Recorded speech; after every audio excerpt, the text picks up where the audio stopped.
When I am hiking, I am often reminded of our capacity for renewal as human beings, mind, body, and soul. Tangibly, while I'm hiking, I can see this. I can summit a mountain that I couldn't have last year. I can feel how much easier my body recovers and moves. I can remember painfully how torturous it used to be to journey these exact same switchbacks. And I feel smiling ear to ear happy. I feel proud. I breathe in the wondrous alpine air and hear the birds as the wind rustles their little worlds, and I can see in color again, and I remember. I remember where I was. It might be an odd concept to some to be under 25 and feel like your best years have passed, like you've wasted everything and life is pointless and sad, but it is how I felt. My dad used to recite poetry to me as a little girl, and he would often quote Dylan Thomas's Fern Hill to me. The lines, "Oh, as I was young and easy in the mercy of his means, time held me, green and dying, though I sang in my chains like the sea." I felt this deeply in those lonely times, and I still feel it now.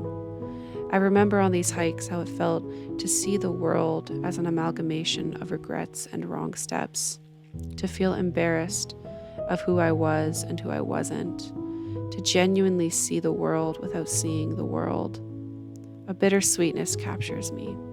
I feel a deep aching to hold the little girl of 4, whooping and spinning to puff the magic dragon, not knowing how dark it would get for her, and the years lost to that sleepy sadness. It also fills me with joy that on the other side of this storm, I am shining out all the clearer.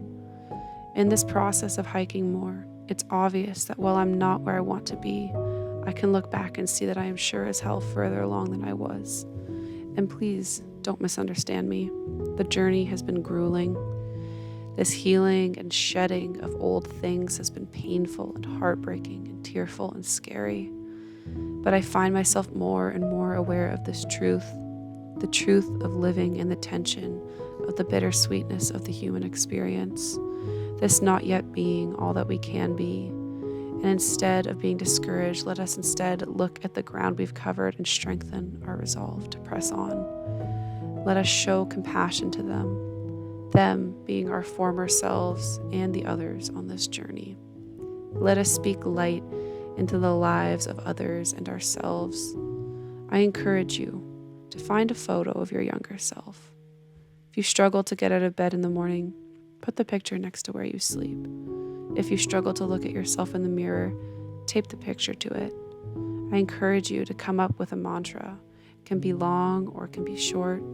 It can be something you memorize or write out and tape beside the photo of you. And when those feelings come, and only you know what those feelings are for you, I want you to look at you, remember you, and encourage you. I leave you with this quote because who doesn't love Lord of the Rings?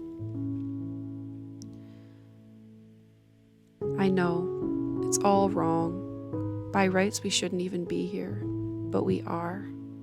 It's like in the great stories, Mr. Frodo, the ones that really mattered, full of darkness and danger they were, and sometimes you didn't want to know the end because how could the end be happy? How could the world go back to the way it was when so much bad has happened? But in the end, it's only a passing thing, this shadow. Even darkness must pass. A new day will come. And when the sun shines, it will shine out all the clearer. Those were the stories that stayed with you, that meant something, even if you were too small to understand why. But I think, Mr. Frodo, I do understand. I know now. Folk in those stories had lots of chances of turning back, only they didn't, because they were holding on to something. That there's some good in this world, Mr. Frodo, and it's worth fighting for. Megan's gonna be 3. She's gonna be, no, yeah, you're 3, you're gonna be 4 soon.